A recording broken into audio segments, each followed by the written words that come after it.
pues vamos a tocar algunas partes importantes que se entremezclan con las otras dos formas de muerte, que son la apoptosis y la necroptosis. Vamos a empezar hablando de las correlaciones clínico-patológicas, ejemplos de daño celular y necrosis. El primer ejemplo de ellos es el daño isquémico hipóxico. De estos, la isquemia es la causa más común de daño celular y que se da por medio de la disminución del flujo sanguíneo arterial o venoso, que esto ya lo vimos la semana pasada, el lunes más bien, que regularmente es por disminución de flujo arterial. Sin embargo, también puede darse a nivel venoso.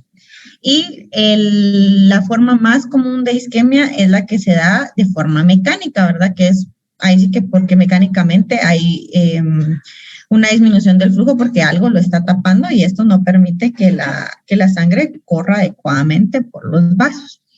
Sin embargo, también está la hipoxia, que esto se refiere a la disminución de oxigenación en los tejidos. Pero, pues acá, si no hay energía, digamos, a través del oxígeno, que vimos que la energía se genera por medio de la fosforilación oxidativa, la hipoxia lo que sucede es que se puede generar energía a través de la vía glicolítica, ¿verdad? Y esto pues permite que siga habiendo energía en el cuerpo. Sin embargo, en la isquemia pues no sucede eso. Entonces, ¿cuál creen ustedes que es peor, la isquemia o la hipoxia? ¿Alguien que quiera contestar? La isquemia. La isquemia. Así es, la isquemia, ¿por qué? Porque en la isquemia no hay otra forma en la que la célula genere energía, ¿verdad? No tiene otra vía anaeróbica. Al contrario, también causa cierto daño sobre, digamos, los sustratos para poder generar la glicólisis, por lo cual se queda totalmente sin energía y hay un daño celular, ¿verdad? Ahí que va a terminar en la muerte celular, que es la necrosis.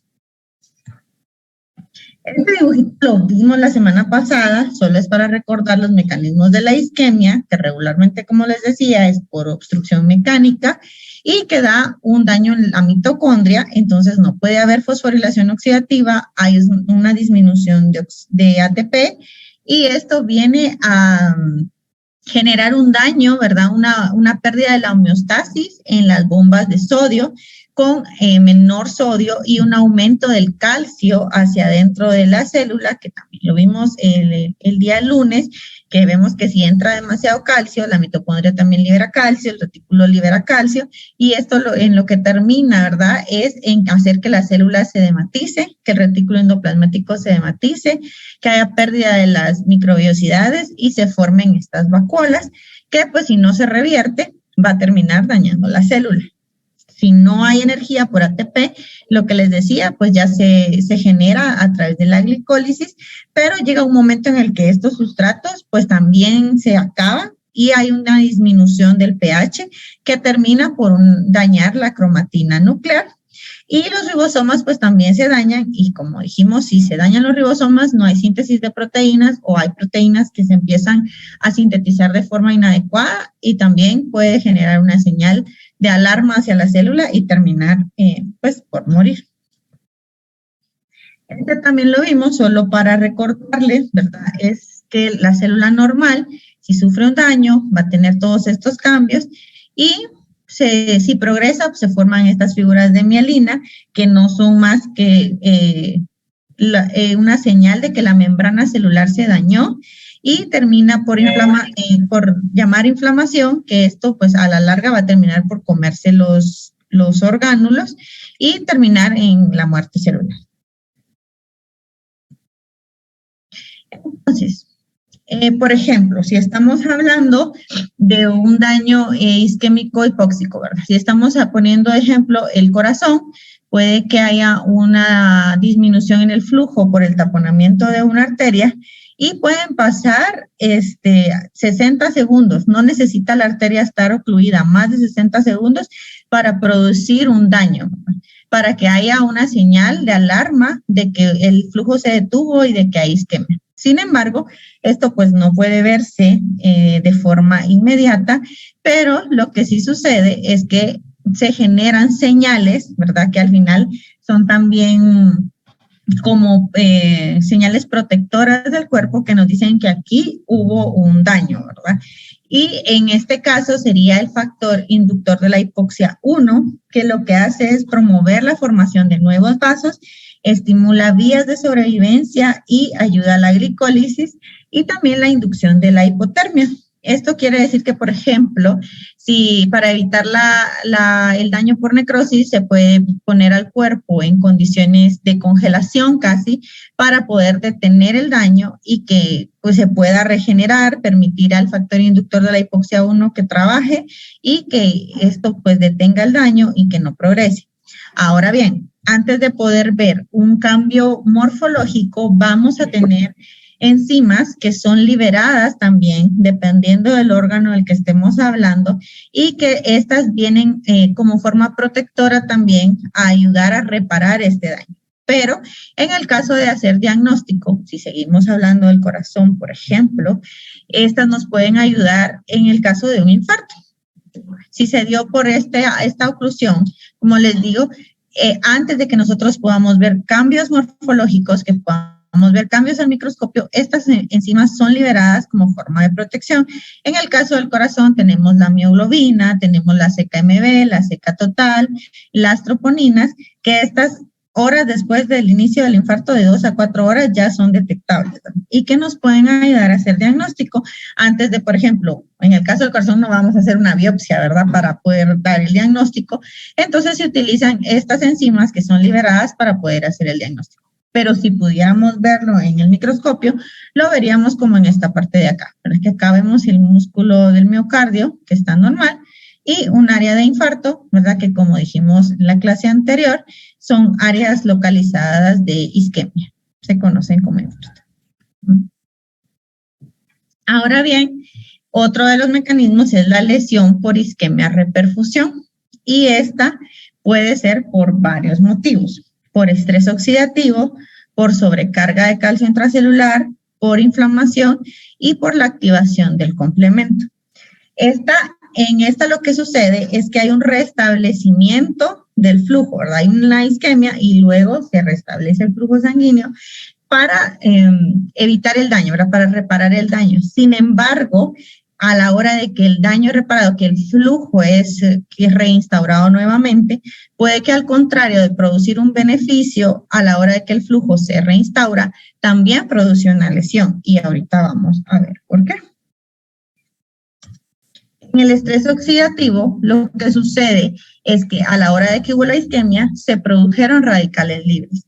Y antes, digamos que cuando se reinicia la reperfusión, estos radicales son liberados, ¿verdad? Porque se produjeron al momento de la isquemia.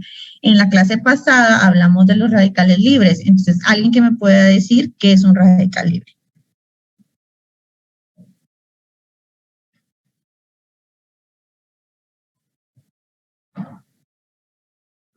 ¿Alguien que esté ahí en la clase?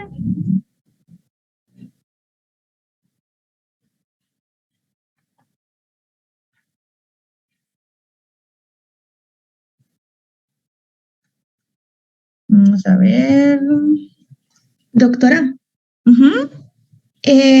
son como productos relacionados con el oxígeno, pero que no tienen, que tienen un electrón desapareado, entonces por eso pueden reaccionar con muchas moléculas y otras sustancias, y eso es lo peligroso.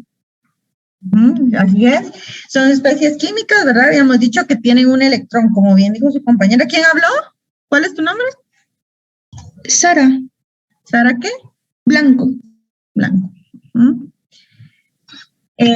Son especies, químicas que tienen un electrón desapareado y entonces estas pueden unirse a carbohidratos, pueden unirse a lípidos, pueden unirse a proteínas y esto permite que se vayan transformando todas estas moléculas.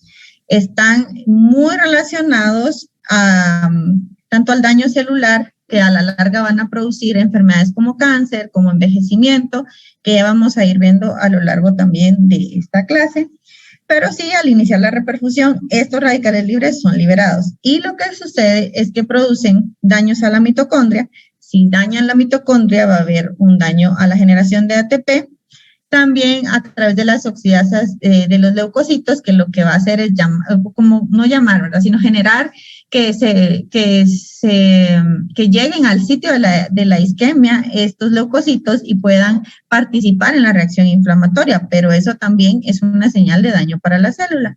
Y también generan daño a nivel de las células endoteliales y parenquimatosas, que también pues cuando están ahí pueden causar daño, y si causan daño a las células endoteliales no hay una nueva regeneración correcta de los vasos sanguíneos. Entonces, eso es lo que sucede en el estrés oxidativo. Estrés oxidativo, entonces, igual a formación de radicales libres.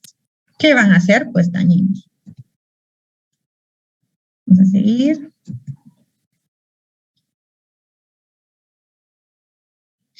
Ahora va la sobrecarga de calcio intracelular, también es otra forma de daño por necrosis. Esta también la vimos la semana pasada y era lo que les hablaba, ¿verdad? Si hay una entrada de calcio más el calcio que está en la mitocondria, en el retículo endoplasmático, lo que se forma es el poro de permeación mitocondrial, que va a activar enzimas celulares como las proapoptóticas y las antiapoptóticas, que estas recordemos que dijimos el lunes que estaban también dentro de la célula.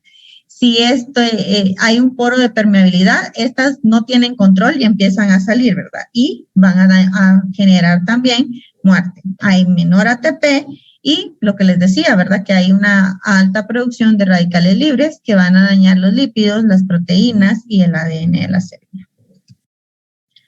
Y luego está la inflamación. Que lo que sucede en la inflamación es que es un estímulo, ¿verdad? Que va a generar en el cuerpo una respuesta. La vamos a ir viendo ya en las siguientes clases, pero lo que sucede es que se genera una cascada de inflamación, se llama, donde se liberan interleucinas, citoquinas, que lo que hacen es atraer células como los linfocitos, los neutrófilos, que van a contrarrestar el daño que se hizo, ya sea por un daño mecánico o por el bien virus, bacterias que van a ingresar al cuerpo y que son reconocidas como extrañas y como dañinas, y entonces tiene que generarse, ¿verdad?, esta respuesta, que es la inflamación, para poder curar y poder regenerar las células. Pero en algunos casos, pues es tan grande esta reacción que lo que sucede es que puede producir incluso la muerte, ¿verdad? Porque la necrosis es extensa y va a generar un daño pues severo para el paciente, terminando en la muerte. Y por último, la activación del complemento. Este es el último tipo de correlación con la necrosis. La activación del complemento va a tener varias funciones, entre estas la lisis, la opsonización, la activación también de la respuesta inflamatoria. Recuérdense que el complemento es parte de la respuesta inflamatoria innata y va a terminar pues por generar los anticuerpos en los complejos antígeno-anticuerpo para que los fagocitos puedan terminar por destruir las células extrañas. El complemento es bien importante tanto en la activación de la respuesta inflamatoria como en el daño celular. Una respuesta exagerada también del complemento puede generar señales que son incorrectas y generar un daño celular extenso que puede terminar también en la muerte del paciente, y también está asociada a una respuesta excesiva en la inflamación que va a terminar en generar enfermedades autoinmunes como lupus, artritis, entre otras. Y también puede ser por daño químico, que va a ser el daño tóxico, ¿verdad? El daño químico puede ser de dos formas. La toxicidad directa, que es cuando el daño es directo y se combinan con componentes moleculares, pero que es la sustancia como tal. Por ejemplo, el mercurio, los medicamentos que son utilizados en la quimioterapia o bien los antibióticos, ¿verdad? Ellos como tal se unen a diferentes componentes moleculares de la célula, y recordemos que casi todo se va a metabolizar en el hígado, gran parte en el riñón, pero todo tiene que pasar por el hígado. Y pueden haber personas que son más sensibles que otras, por ejemplo, o que tengan algún tipo de mutación en el citocromo 450, por ejemplo, y que van a generar, tal vez con la misma cantidad de medicamento, una toxicidad, ya sea directa o por metabolitos. por metabolitos es donde está involucrada más que todo el citocromo P450. Sin embargo, también tiene que ver en la degradación de los antibióticos. Entonces, al final, ahí está entre las dos, pero los metabolitos pues también es por medio de radicales libres. Entonces, el daño químico puede ser por estas dos vías y va a ser generalmente al hígado, ¿verdad? Que es donde se va a metabolizar pues casi todo. Ahora bien, vamos a hablar de el otro tipo de muerte celular. Vimos que en la necrosis, pues es una muerte que no está programada por la célula, que va a generar al final un daño severo, que puede generar inflamación, que va a hacer que esta célula se rompa, que va a haber ahí una generación de señales pues bastante grandes que van a permitir que la célula al final se destruya. Sin embargo, la apoptosis, pues se cree que es una muerte celular programada, que la misma célula la va activando y es regularmente normal en el desarrollo. Por ejemplo, como les decía en la clase pasada, ¿verdad? Que en el desarrollo embrionario hay ciertos órganos como la notocorda que tienen que desaparecer. Entonces, esa muerte está programada.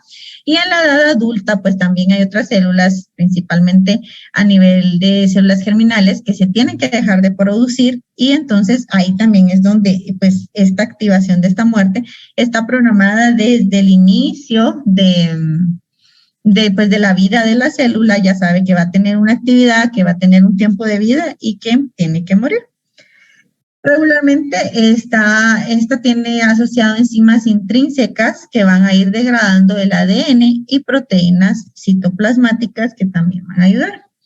El problema es cuando el daño ya no se puede reparar, que puede que haya una apoptosis que sea o muy poca o que haya mucha.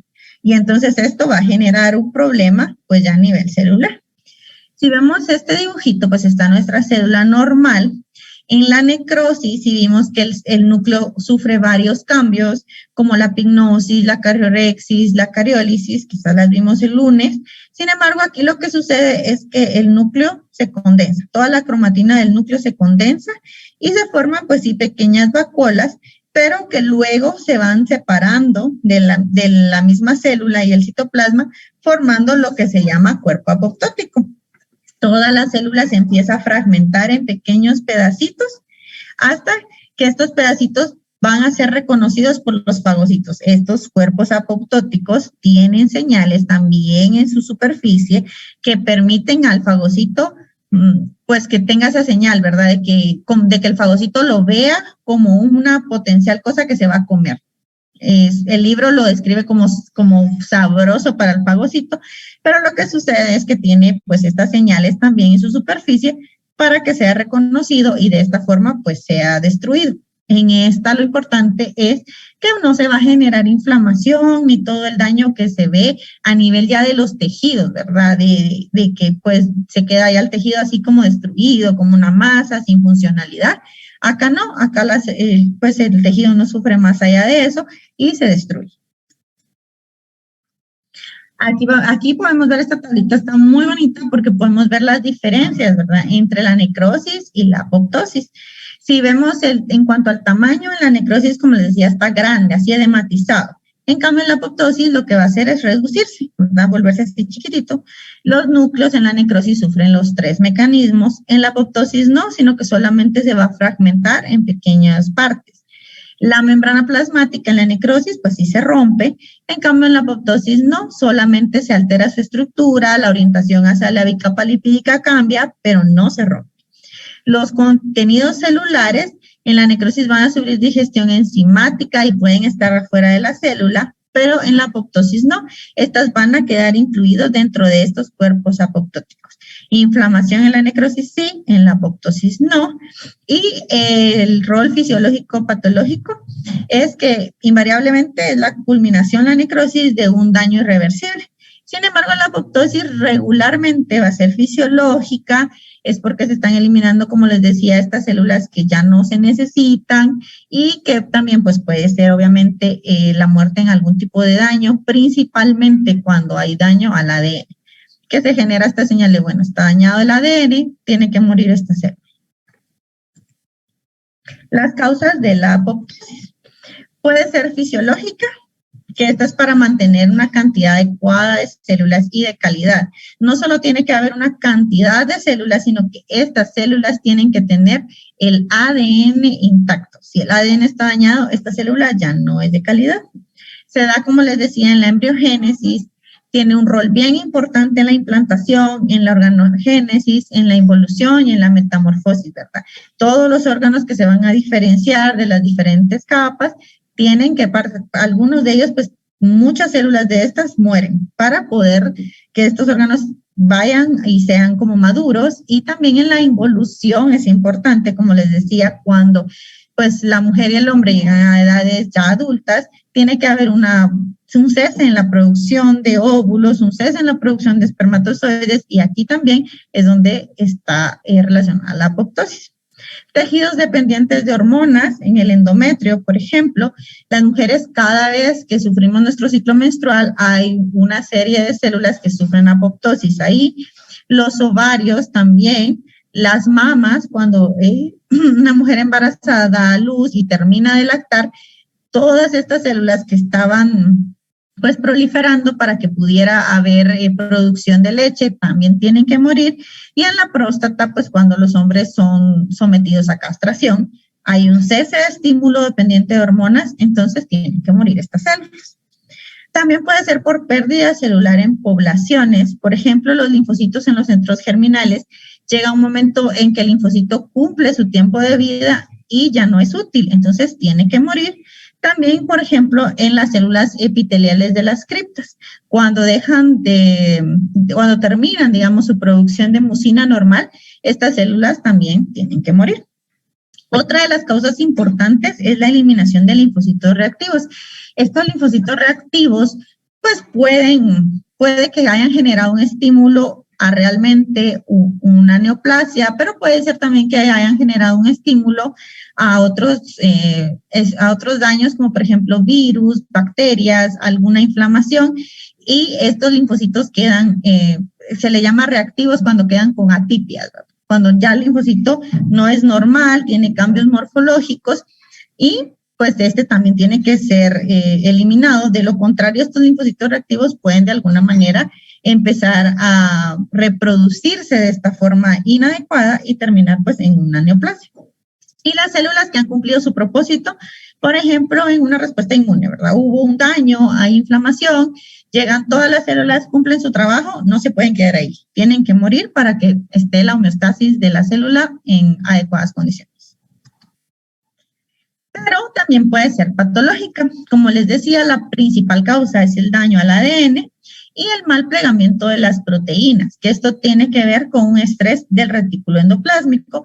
El retículo endoplásmico tiene una señal de daño, ¿verdad? O hay una sobreproducción de proteínas o no producción de proteínas, que esto genera estrés del retículo endoplásmico. Y estas dos, el daño al ADN y el mal plegamiento de las proteínas, se debe a radicales libres. Otra forma de apoptosis patológica son las infecciones virales, que puede ir desde VIH hasta cualquier otro virus, y la atrofia de los órganos por obstrucción, como el riñón, el páncreas, la parótida, son los principales, ¿verdad? No hay flujo hacia estos órganos porque hay una obstrucción. Lo que empiezan a hacer las células es a morir porque necesitan, para sobrevivir todo el tejido, necesita que haya menor demanda nutricional. Entonces, lo que vimos la otra vez, entonces el cuerpo empieza a eliminar células para poder lograr sobrevivir. Es un mecanismo al final de supervivencia. Los mecanismos de la apoptosis. La apoptosis tiene una fase de iniciación y tiene una fase de ejecución. La fase de iniciación, las caspasas. En la apoptosis, las caspasas van a ser enzimas proteínas que van a ser las que hacen todo el trabajo para que se inicie la apoptosis. Estas caspasas son las que van a actuar y vamos a ver que también actúan, por ejemplo, en la necroptosis, ¿verdad? Pero son otras caspasas. Toda la familia de las caspasas va a actuar acá. Tiene una fase de iniciación la apoptosis y una fase de ejecución. En la fase de iniciación, las caspasas se van a volver activas, ¿verdad? La actividad catalítica que tienen se va a iniciar, porque regularmente están ahí, ¿verdad? Existen, pero no están activadas. En la fase de iniciación de la apoptosis lo que sucede es esto, la activación de estas caspasas. Y luego en la fase de ejecución, pues las caspasas ya activas lo que van a hacer es degradar los componentes que tengan que ser fagocitados. Para esto hay dos vías, la vía intrínseca, que es la vía de la mitocondria, y la vía extrínseca, que es la vía por medio de receptores de muerte. Entonces, ¿qué sucede en la vía de la mitocondria? Aquí es importante dos cosas. La familia del BCL2.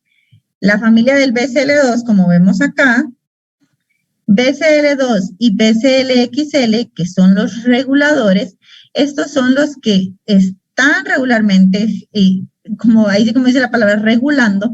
¿Pero por qué? Porque ellos mandan señales de supervivencia, ¿verdad? La célula no tiene que morir, entonces ellos se encargan de regular que pues no muera. Sin embargo, hay otros efectores que son de la misma familia del BCL2, pero que son el BAX y el BAC. Estos lo que hacen es iniciar o participar más bien en que sí se genere la apoptosis. La vía intrínseca es la más común y lo que sucede es que va a haber un daño, ¿verdad? Ya sea por que no hay factores de crecimiento, por daño al ADN, por radiación, toxinas, radicales libres, las proteínas están siendo mal plegadas por el estrés del retículo endoplasmático, entonces se activan estos sensores, los que les digo que generan la apoptosis y los que van a tratar de que esta no se dé. Sin embargo, llega un punto en el que pues estos la sobrepasan y lo que sucede es que la mitocondria, lo que les decía, tiene el citocromo C y otras proteínas proapoptóticas dentro de ella. Pero al haber un estímulo, lo que sucede es que el citocromo C sale de la mitocondria y acá se activan las caspasas. Se inicia la apoptosis, las caspasas ejecutan pues lo que tienen que hacer, la degradación de componentes, se activan las endonucleasas son las que se encargan de fragmentar, ¿verdad? El ADN que se encuentra en el núcleo. También estas mismas caspasas van a hacer que el citoesqueleto se empiece a romper, que se empiecen a crear las vacuolas, con lo que van a generarse los cuerpos apoptóticos. Estos, como les decía, tienen sus receptores, sus ligandos para la fagocitosis, que cuando el fagocito los encuentra, pues lo que hace es esto, ¿verdad? Básicamente se reconocen, el fagocito toma el cuerpo apoptótico y lo degrada. Esta es la vía intrínseca. Sin embargo, pues también está la vía, esta es a través de un receptor de muerte, o sea que tiene que haber una señal de muerte y regularmente va a ser la señal de muerte el factor de necrosis tumoral y los ligandos del FAS. Estos van a ser los que van a generar la señal de muerte. Y estos es regularmente a través de los linfocitos T reactivos y los linfocitos T citotóxicos. Los T reactivos, como les decía, implicados en infecciones víricas, bacterianas, y los T citotóxicos que también van a ser parte de la respuesta inmune, pero estos van a ser regularmente por tumores, ¿verdad? Que van a iniciar esta señal de muerte. Se estimula las proteínas adaptadoras, sobrepasa la señal, se inician las caspasas y pasa lo mismo, ¿verdad? Puede que en algunas ocasiones no haya una sola vía, sino que las dos vías estén actuando juntas. Sin embargo, es más común que sea la vía intrínseca, que es la vía de la mitocondria. Entonces, ¿qué es lo que sucede? Como les decía, en una célula normal están los factores del crecimiento, estos son los que generan señales de supervivencia, la producción de las proteínas antiapoptóticas, que son los el BCL2 y el BCLX, aquí está el citocromo, como les decía, dentro de la mitocondria, no está saliéndose, está en su lugar. Si hay un daño, va a generar una señal de muerte, un daño en el ADN, se van a activar estos sensores que van a generar los antagonistas del BCL2, que son el BAX y el BAC. Estos generan canales para que el citocromo C salga y acá va a interactuar otra cosa que es el factor de la activación de la apoptosis, que es el APAP1, que lo que va a generar es lo que se conoce como el apoptosoma. Se activan las caspasas y la caspasa, que es la que está implicada en la apoptosis, es la caspasa 9. Esta caspasa es la que se activa, la 9 y la 10, pero principalmente la 9, y da la señal para que la apoptosis sea dada. Y la vía extrínseca, que era lo que les decía, regularmente es por una señal del factor de necrosis tumoral que va a activar el FAS y su ligando, que es el FAS-L, y generan pues esta señal. Acá en esta vía va a actuar la caspasa 8. Está la procaspasa, que es la fase que no está activa. En la fase de ejecución pues se vuelve activa, autocatalítica, y pues va a generar lo mismo, ¿verdad? La fase de ejecución que va a terminar en apoptosis. Entonces, en la vía intrínseca la caspasa 9 y en la vía extrínseca la caspasa 8. Al final las dos tienen el mismo final, actúan de la misma manera a la hora de degradar los componentes, pero son dos diferentes. Ejemplos de apoptosis en correlaciones clínicas: privación de factores de crecimiento. Aquí se va a activar la vía intrínseca de la apoptosis, linfocitos que no van a ser estimulados por citocinas. Otro ejemplo son las neuronas sin factores de crecimiento o privación de factores de crecimiento. Daño al ADN. En el daño al ADN va a estar principalmente el gen supresor de tumores, que es el TP53. Este gen lo van a escuchar casi que en todos los ejemplos de cáncer. ¿Por qué? Porque es un gen que actúa en el ciclo celular y va a detener el ciclo en G1. En la tarea que hicieron, pues vimos el ciclo celular. Entonces, díganme qué es lo que sucede en G1. ¿Alguien que me diga qué sucede en G1?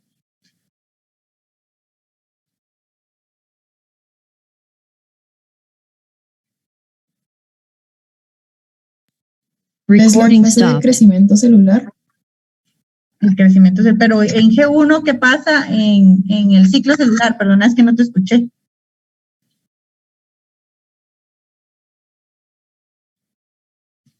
Si es que mi internet estaba fallando. Yo lo único que dije es que hay un crecimiento celular. Ajá, exacto. Bueno. Entonces, ¿qué sucede? ¿Cuál es tu nombre? Sofía La Parra. Entonces, lo que sucede acá es que este gen va a dar un switch. Es como un switch de vida o de muerte. Y en la mayoría de cánceres, como les digo, está mutado. Y entonces lo que sucede es que va a producir un exceso, ¿verdad?, de células. Entonces, pero células que están dañadas, que tienen el ADN dañado, son células malignas que al final proliferan y terminan pues en generar una neoplasia. Pero también puede que detenga y diga, no, va a morir. La célula no puede proliferar más, pero si también genera una señal de muerte, también a la larga va a generar una señal de daño celular. Entonces, este gen es muy importante y lo vamos a seguir viendo a lo largo de pues todo el año, pero es importante que sepamos a nivel de qué actúa y por qué es que su mutación o su sobreexpresión es importante. Otra cosa es el mal plegamiento de las proteínas. Las proteínas, pues lo que hacen, ¿verdad?, es que el ARN hace la transcripción y esto genera las proteínas, que son estas proteínas maduras.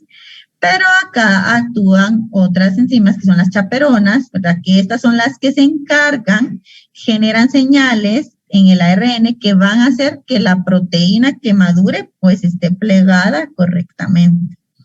Ahora, si hay una alteración metabólica con menos energía, si hay mutaciones genéticas en las proteínas chaperonas, si tenemos infecciones virales, insultos químicos, lo que va a pasar es que la proteína no se va a plegar adecuadamente, habiendo pues una cantidad excesiva de proteínas que están mal plegadas.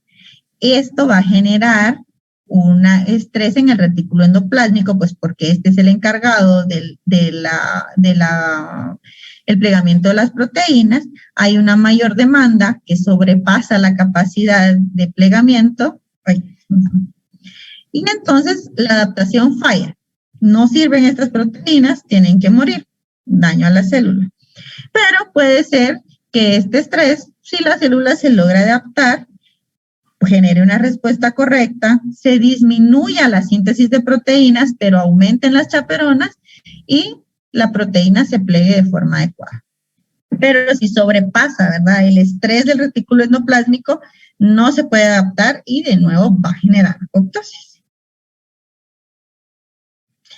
¿En qué enfermedades podemos o vemos ejemplos de apoptosis? En la fibrosis quística, en la hipercolesterolemia familiar, en la enfermedad de Tay-Sachs, en la deficiencia de alfa-1 antitripsina, en la enfermedad, por ejemplo, de Creutzfeldt-Jakob, que son generadas por los priones, y en otros trastornos como Parkinson, Alzheimer, que están asociados, pues, a apoptosis. También está la apoptosis inducida por el factor de necrosis tumoral, que es la de la vía extrínseca, y la mediada por linfocitos T citotóxicos, que también va a generar un daño o una respuesta en la vía extrínseca. Desórdenes asociados a una apoptosis disregulada, lo que les decía, no puede ser ni mucha cantidad de apoptosis ni muy poca cantidad. Entonces, si la apoptosis es muy poca, lo que va a pasar es que va a haber una sobrevivencia de las células dañadas, que era lo que les decía, que aquí interviene el gen TP53. La célula está dañada, pero este gen está mutado o sobreexpresado, y entonces permite que esta célula dañada siga proliferando, siga proliferando, y va a terminar en cáncer.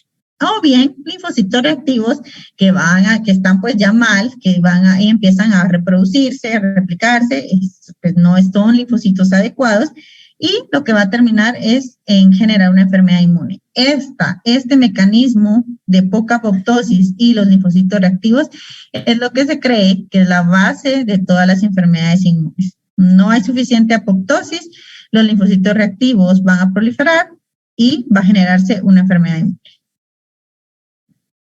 Ahora, si la apoptosis es demasiada, va a terminar en enfermedades neurodegenerativas, por ejemplo, como Parkinson, Alzheimer, y lesiones isquémicas, que vamos a ver infarto al miocardio o accidentes cerebrovasculares, y también en la replicación de virus. Después de la apoptosis está también otro mecanismo de muerte, que es la necroptosis, que ya la habíamos tocado también en clases anteriores, y que dijimos que era un híbrido, ¿verdad?, entre la necrosis y la apoptosis. Morfológicamente va a ser igual a la necrosis. ¿Por qué? Porque hay una pérdida de ATP, la célula va a sufrir edema, los orgánulos van a salir de la célula, va a haber una mayor cantidad de radicales libres, la liberación de enzimas lisosómicas que van a salir de los lisosomas para la digestión de orgánulos, y va a haber una rotura de la membrana, y sí hay inflamación acá. Pero mecánicamente es estimulada pues por traducción de señales que van a terminar en esta muerte celular, o sea que sí es una muerte que está programada, pero que va mecánica, morfológicamente, digamos, va a tener las mismas consecuencias que la necrosis. Sin embargo, sí fue generada por una señal programada genéticamente. Y otra cosa importante es que este mecanismo es independiente de caspasas. Acá las caspasas no tienen nada que ver. Contrario a esto, ¿verdad? Lo que sucede es que van a haber otros mecanismos involucrados. En este caso es el complejo del RIP1. Este complejo se activa, ¿verdad? Y si este complejo se activa y se une a la caspasa 8, va a terminar en una muerte por apoptosis. Sin embargo, si falla, esto es como también un mecanismo de ayuda a la apoptosis. Si en algún momento la apoptosis no logra darse, lo que sucede es que va a fallar. Entonces, este complejo del RIP es el que puede activarse y va a generar lo que se llama necrosoma. Y regularmente pues va a generar en la mitocondria alteraciones metabólicas, que son las mismas que ya vimos, ¿verdad? Disminución del ATP, que va a terminar en que la energía pues se acabe, y esto en la pérdida de la integridad de la membrana. Va a aumentar la cantidad de radicales libres que vimos también en la clase pasada, que lo principal que hacen es la peroxidación lipídica, que va a terminar en la permeabilidad de la membrana por los lisosomas, la degradación de los orgánulos celulares y también una muerte por necrosis y lo que les digo, ¿verdad? Un daño a la membrana y todo esto en necrosis. Entonces, este complejo del RIP es el importante en la necroptosis. No usa caspasas, sí el complejo del RIP, pero si ustedes ven al final la mitocondria actúa de la misma forma. Menos ATP, mayor radicales libres y los mismos daños que ya habíamos visto en la necrosis, pero esta señal, ¿verdad? Fue generada previamente, es una señal controlada y por eso es que se le llama necroptosis. ¿En qué condiciones podemos ver muerte por necroptosis? En esteatohepatitis, por ejemplo, en una pancreatitis aguda, en las lesiones por reperfusión y en enfermedades neurodegenerativas. Estos son los principales ejemplos de muerte por necroptosis.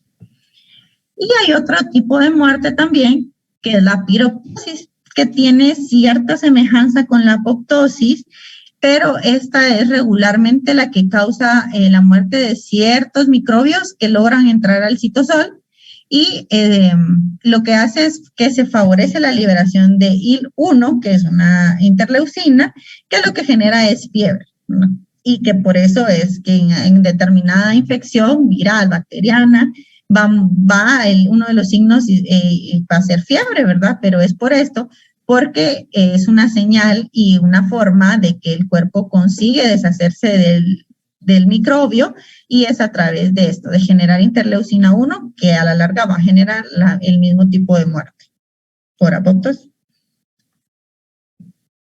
Hay otro tipo de muerte que es la autofagia, pero esto, pues obviamente, como lo dice, autofagia es comerse a sí mismo. La célula se come a sí misma y puede ser mediada por chaperonas.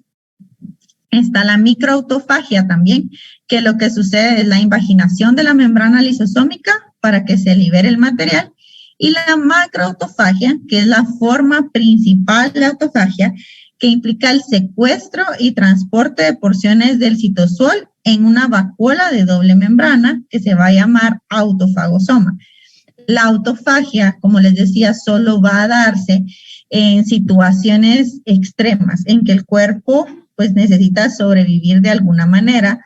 Por ejemplo, periodos de inanición severos, desnutrición severa, ya caquexia, que el cuerpo necesita reservar energía para poder pues que la célula sobreviva. Entonces se deshace, se empieza a comer de orgánulos que no son pues tan indispensables y queda pues solo ahí sí que lo elemental para que la célula no muera.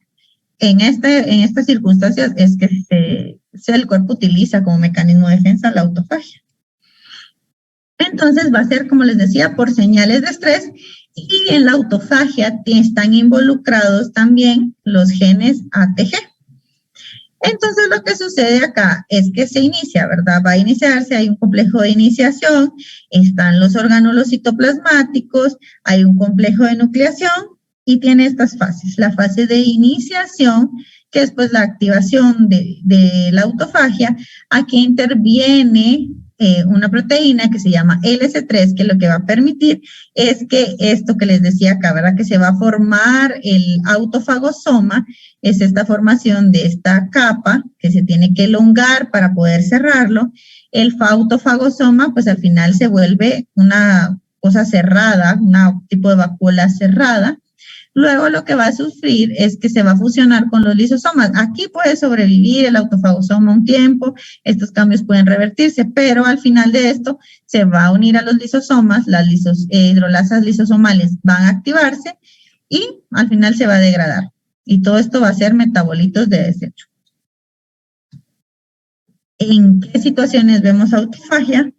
Cáncer, principalmente, trastornos neurodegenerativos, enfermedades infecciosas y en las enfermedades inflamatorias intestinales como Crohn y la enfermedad inflamatoria intestinal, Crohn, enfermedad inflamatoria intestinal. En estas dos vemos este tipo de pues al final de muerte también, ¿verdad? Que es comerse pues casi que a sí mismo la célula.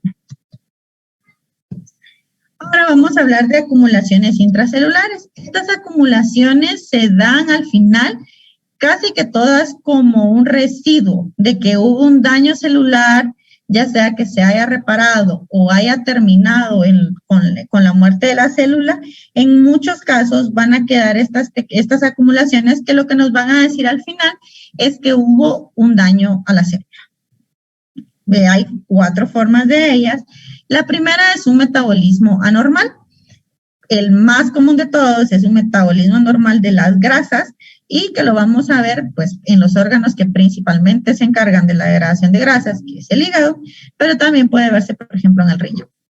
Luego puede ser que lo veamos por mutaciones de proteínas, por defectos en el transporte o en el doblamiento de las proteínas. Vamos a ver estas acumulaciones anormales de proteínas en la célula.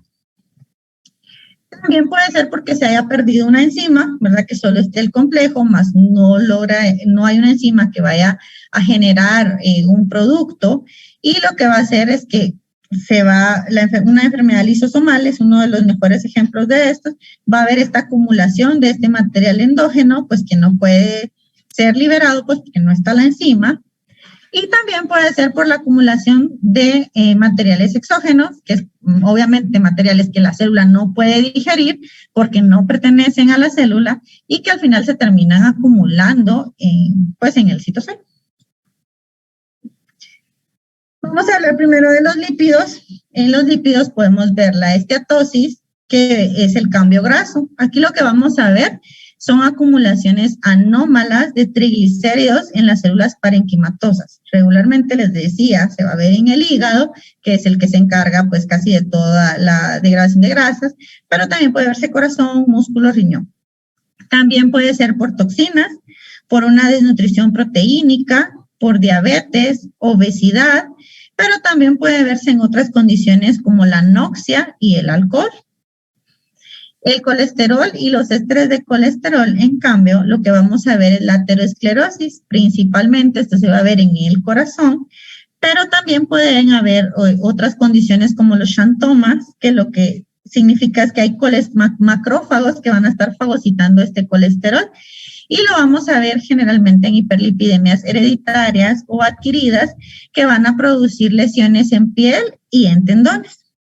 También está la colesterolosis, que son macrófagos de colesterol en la vesícula, y también puede ser una enfermedad de Niemann-Pick tipo C, que es una enzima que se encarga del tráfico de colesterol. Vamos a ver ejemplos. Un hígado normal, creo que todos lo han visto, es un hígado de una superficie lisa, que tiene una coloración rojiza, lisa, ¿verdad? No tiene por qué tener ningún tipo, pues, como de protusión o de lesión exofítica. En un hígado graso, macroscópicamente lo vamos a ver así. Vemos que se ha perdido la superficie lisa del hígado, están estas acumulaciones, ¿verdad? Como nodulares, que si lo vemos aquí macroscópicamente, pues parecen lípidos. Los lípidos generalmente se van a ver macroscópicamente de forma amarilla. Si vemos tejido adiposo, lo vamos a ver amarillo, como grasa. Entonces, regularmente lo que se ve amarillo va a ser grasa. Y acá en el hígado, pues se ven estas acumulaciones amarillentas. Si lo vemos microscópicamente, pues son estas acumulaciones, ¿verdad? Vemos que desplazan los núcleos a la periferia, y si ustedes ven una histología de un hígado normal, pues los hepatocitos tienen que verse bonitos, ¿verdad? Con sus núcleos bien céntricos, y acá no. Pues en el hígado graso lo que sucede es eso, la sustitución más bien del parénquima hepático por este cambio graso, ¿verdad? Que son las células grasas a la hora de que pasan por el proceso del procesamiento de tejido, y que el tejido es procesado, pasan por los alcoholes, por los formoles, se deshidrata, se vuelve a hidratar y se colorea. Las células grasas pierden su núcleo, entonces por eso es que histológicamente se ven como vacías, ¿verdad? Pero no quiere decir que no tengan núcleo ni citoplasma, solo que en el procesamiento lo que sucede es que lo pierden, y por eso es que cuando vemos grasa en tejido, lo que se va a ver pues son estas como círculos redondos vacíos, pero que sí son células adipocíticas. Otro ejemplo es la colesterolosis. Esta es una vesícula biliar, ¿verdad? Este es un caso pues real, lo que lo vi esta semana, el epitelio de la vesícula, el epitelio cilíndrico, pero vemos que hay una disrupción y que se ve estas acumulaciones de macrófagos que ven acá, que les dan este color como esmerilado, como vidrio esmerilado, así como transparente o rosado pálido, que es colesterolosis y es pues, por una acumulación de colesterol en el epitelio.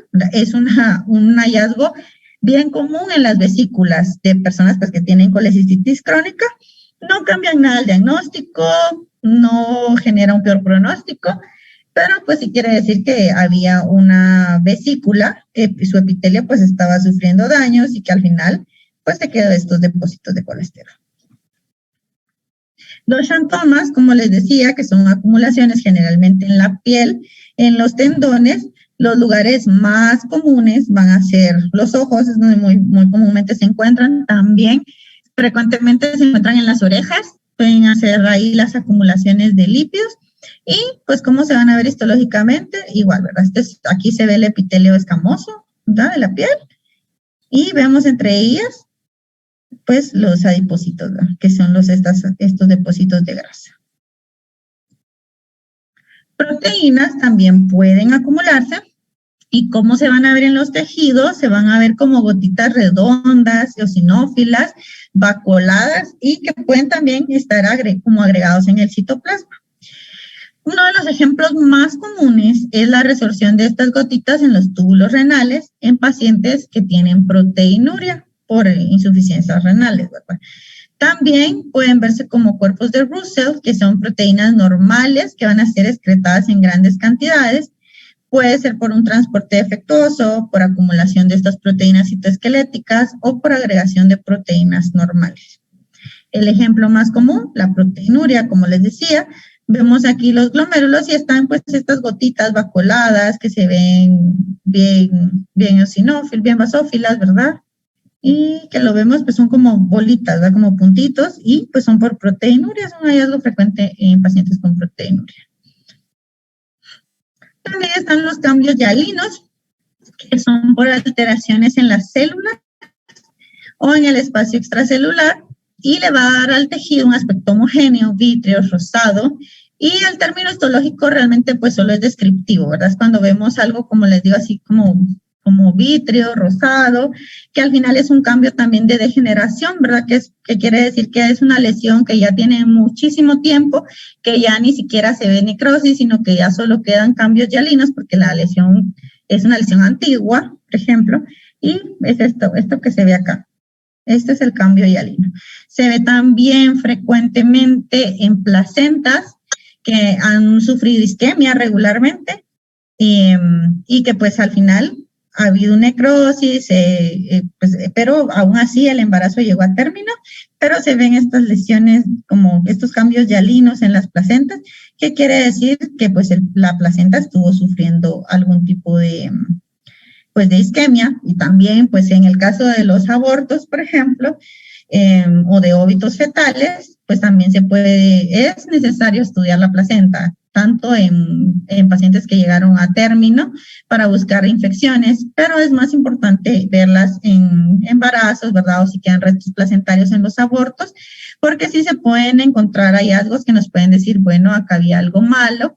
Por ejemplo, estos hallazgos de isquemia o una formación excesiva de vasos también nos puede decir que la paciente, por ejemplo, sufría de hipertensión, ¿verdad? Y luego tiene pues estos focos de isquemia y que terminaron siendo cambios hialinos, puede darnos idea de que la paciente, por ejemplo, sufría de hipertensión en el embarazo, entre otras. También las vellosidades que tienen cambios muy marcados nos pueden decir también, por ejemplo, que el bebé pues traía algún defecto congénito, entonces sí nos puede dar información, pero principalmente los cambios hialinos se refieren a eso, a lesiones que han sido antiguas y que pues al final terminaron ya solo quedando como estos cambios degenerativos. Pueden haber también depósitos de glucógeno, que lo que sucede es que el glucógeno, como ya vimos, es una fuente de energía de fácil acceso, pero si hay alteraciones en el metabolismo de la glucosa o del glucógeno, pueden también llegar a depositarse. El mayor ejemplo de esto es la diabetes mellitus.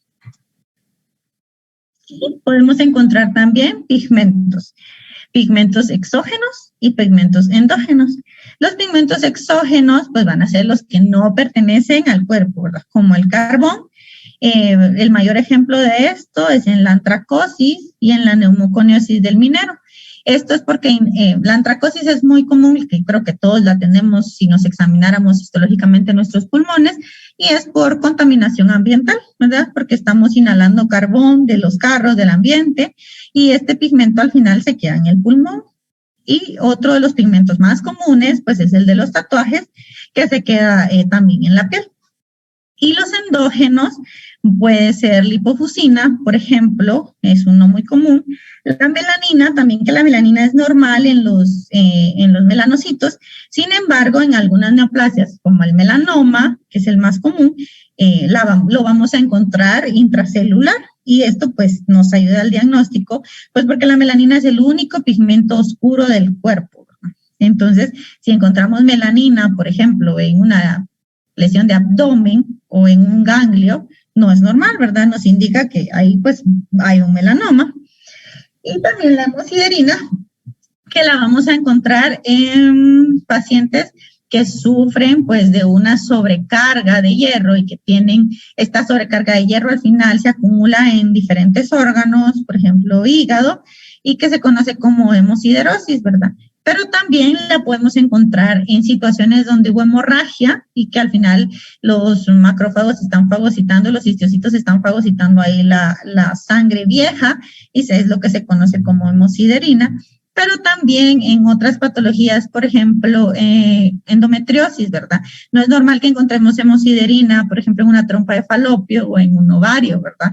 Esto nos puede dar idea de que acá hay un sangrado por algún motivo, regularmente porque hay una endometriosis, y nos puede ayudar también al diagnóstico. Este es un pulmón, pues vemos a la izquierda, aquí está un bronquiolo, la arteria pulmonar, los pulmones que están bien expandidos, ¿verdad? Los alveolos, perdón, que están bien expandidos, hay suficiente aire, están así bonitos. Y este es un cambio por antracosis, ¿verdad? Que se ve como oscuro, como negro, pero es un pigmento que es exógeno, ¿verdad? Y es por contaminación del ambiente. Y en los mineros, pues obviamente es mucho más porque ellos se exponen a eso y pueden tener esta patología que es la neumonía del minero. Los tatuajes, ¿verdad? Que al final, esta es una fotografía igual real de una amputación de un paciente diabético que tenía un tatuaje, pero vemos que aunque el paciente, pues en su pierna, sus dedos eran los que ya tenían necrosis, se le hizo un corte a la pierna donde estaba el tatuaje, pues solo para evidenciar que pues ahí está el pigmento, también es un pigmento exógeno, y así es como se ve un tatuaje pues debajo de la piel. Y los pigmentos endógenos, como les decía, la melanina en un melanoma, ¿verdad? Que se va a ver así el color más oscuro, más negrito. Me encontré una foto así como muy, muy bonita, tenía un caso real, pero no se miraba mucho. Ya en la realidad, cuando uno ve el tejido, a veces no es tan fácil encontrar el pigmento, hay que buscarlo bien detenidamente. Pero, pues sí, si hay pigmento en un lugar donde no debe, lo más seguro es que sea melanoma. Y como les decía, la hemosiderina, en este caso, pues la vemos en un paciente que tiene hemosiderosis, está acumulando aquí, pero también en otras condiciones, como por ejemplo la endometriosis, aquí hay una glándula endometrial, miren que nos ayuda, bueno, si estamos, por ejemplo, en ovario, no tendría por qué haber una glándula endometrio, y la hemosiderina que se ve acá, los histocitos que la están fagocitando, que nos puede ayudar también al diagnóstico. Están también las calcificaciones. La calcificación patológica, que va a ser un depósito anómalo de sales de calcio y en menor cantidad de sales de hierro, de magnesio y otros minerales en los tejidos. Estas pueden dividirse en distróficas y en metastásicas. Las distróficas las vamos a encontrar regularmente en áreas de necrosis, en ateromas, y las sales de calcio, en cambio, pueden formar si se depositan, por ejemplo, en el músculo. Con el tiempo pueden empezar la formación de hueso heterotópico, se llama, o sea que es hueso que no debe estar en ese lugar, pero la formación de sales de calcio sí puede llegar inducir la formación del hueso. Y hay otras calcificaciones que se llaman cuerpos de Samoma, que es porque se deposita un poco de calcio, se deposita otra capa, y al final se van viendo como que estuviéramos viendo una piel de cebolla. Y es común encontrarla en algunos tumores, por ejemplo, el de tiroides. Es muy común encontrar cuerpos de Samoma, pero es porque al final hubieron depósitos de calcio que se quedaron ahí. También nos dice que hubo un daño o que hay un daño a las células, pero que hubo más bien porque estas, ¿cómo se llama? Calcificaciones, igual que los depósitos de pigmento, nos indican de señales, son indicativas de señales antiguas. Y están las metastásicas, que estas tienen que ver, en su mayoría están relacionadas a hipercalcemia. Y esto puede ser por aumento de la hormona paratiroidea, por resorción de tejido óseo, por intoxicación con vitamina D, por insuficiencia renal, también por intoxicación con aluminio y por síndrome de leche y alcalinos, que es por el consumo excesivo de leche o de antiácidos estomacales.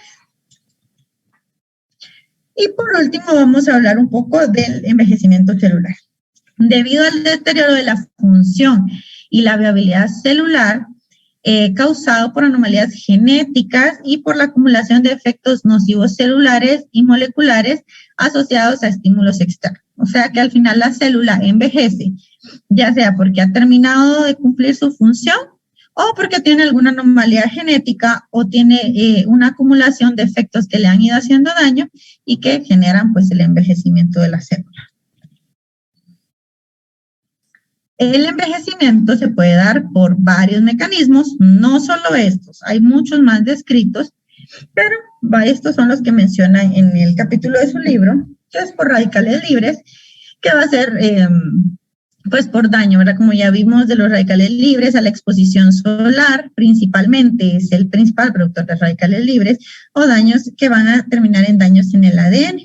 El ADN tiene varios mecanismos de reparación de sus cadenas, pero algunos de ellos pues no empieza a dejar de funcionar, hay un defecto en la reparación que va a terminar en generar mutaciones y envejecimiento celular.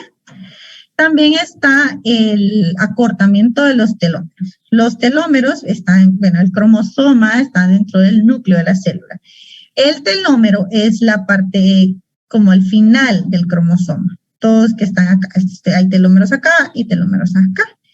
Lo que sucede es que con cada replicación del ADN, los telómeros se van acortando. Hay una parte de los telómeros que ya no se replica, o sea que al final la célula va sufriendo, ¿verdad? Porque tiene una cantidad de vida, una cantidad de veces que va a participar en la replicación. Entonces estos telómeros se van acortando. Cuando estos telómeros se van acortando, la replicación celular va disminuyendo, entonces hay una pérdida celular y un envejecimiento. Esto sucede pues igual con los años, ¿verdad? Una persona a partir de los 30 años empieza su periodo de envejecimiento y no solo estamos hablando físico, ¿verdad? Envejecimiento celular es algo que se trata muchísimo, principalmente a nivel estético, pero a nivel celular lo que sucede pues es eso, ¿verdad? Y al final termina en pues condiciones estéticas como arrugas, los tejidos se caen, enfermedades que empiezan a desarrollarse, pero es por eso, ¿verdad?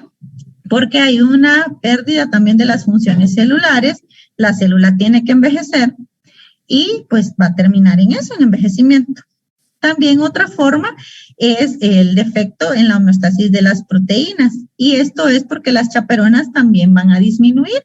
Si hay menos chaperonas, ya vimos que su función pues es hacer que la proteína, su doblamiento sea normal, pero si hay una cantidad no adecuada de ellas, las proteínas van a disminuir, ¿verdad? Y van a estar más dañadas, sus funciones pues van a disminuir y también va a terminar en envejecimiento. Y otro de los mecanismos también bien descritos son los nutrientes, ¿verdad? La sensibilidad a los nutrientes. Lo que sucede es que hay una disminución del factor de crecimiento insulínico y una alteración de las sirtuinas.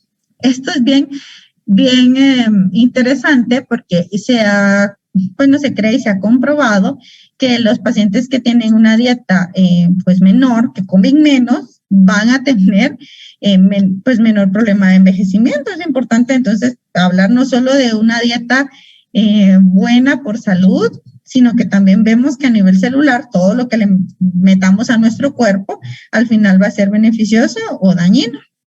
Y está bien descrito que las personas que llevan dietas pues con pocas calorías van a estimular más bien menos el factor de crecimiento insulínico. Y esto lo que va a permitir es que pues el factor de crecimiento insulínico no sufra un deterioro y pueda regenerarse de forma adecuada, suficiente cantidad, no tiene que haber un sobreestímulo y pues eso es bueno para las células. Y también las sirtuinas, pues se ha visto que también tienen que ver mucho con la dieta. Se encuentran principalmente en el vino, por eso es que ustedes han oído que muchas veces se dice que tomar una copa de vino todos los días pues es beneficioso, pues sí tiene sentido. Las sirtuinas están en el vino y pues la alteración en estas también puede producir alteraciones en la transcripción, que al final lo que va a hacer una dieta, pues una sensibilidad a la nutrición, es que va a aumentar la reparación del ADN y va a aumentar también la homeostasis de las proteínas, que esto al final lo que va a hacer es contrarrestar pues los efectos del envejecimiento. Hay otros mecanismos también que están bien descritos, que es la comunicación celular, por ejemplo. La epigenética también tiene un papel bien importante en el envejecimiento y pues es un tema que, como les digo, estéticamente genera mucha información, nadie quiere verse pues más viejo, ¿verdad? Pero pues al final de cuentas todo está a nivel celular y no hay alguien que haya descubierto cómo puede detenerse pues esto, ¿verdad? Por ejemplo, el acortamiento de los telómeros, no hay cómo detenerlo. Se cree que algunas personas están trabajando en eso, en que hay sustancias que no permiten el acortamiento, por ejemplo, de los telómeros.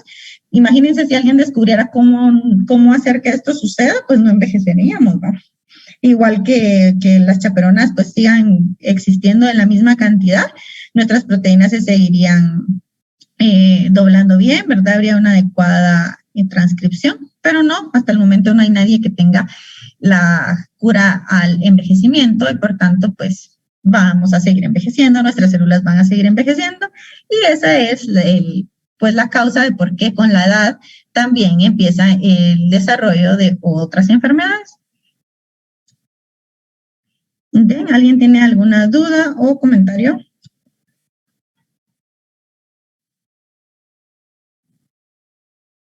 Doctora, Sí.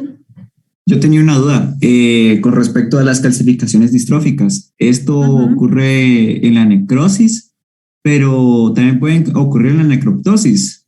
Sí, puede ocurrir en cualquier forma de muerte celular. Al final, una calcificación es solo la señal de que hubo un daño celular. Por cualquier motivo que haya sido, solo nos indica que hubo una lesión y que es una lesión antigua en realidad. Gracias. ¿No? ¿Alguien más? Yo disculpe, doctora. Fíjese que con esto que estaba hablando del envejecimiento, ¿qué es lo que pasa con esta enfermedad que acelera el envejecimiento en los pacientes?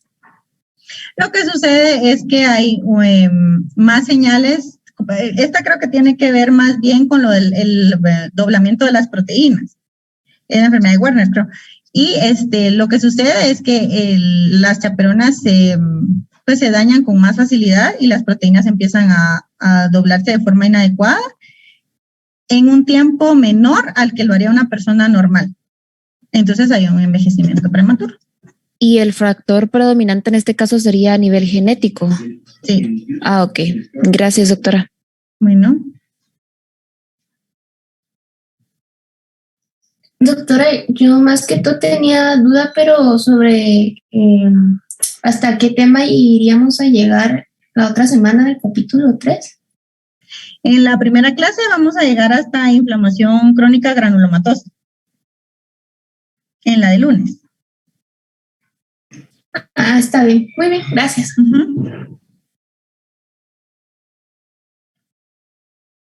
Doctora, una preguntita.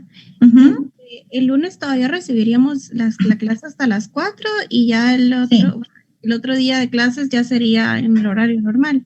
Sí, el lunes vamos a recibir la última a las 4 y ya el día viernes recibimos el periodo normal, que creo que es el de a las 10:40, ¿verdad? O 10. Me dicen. Sería las 10:40. 12:20. 10:40, 12:20, ¿verdad? Sí. Sí, el lunes todavía recibimos a esta hora, pero ya es la última.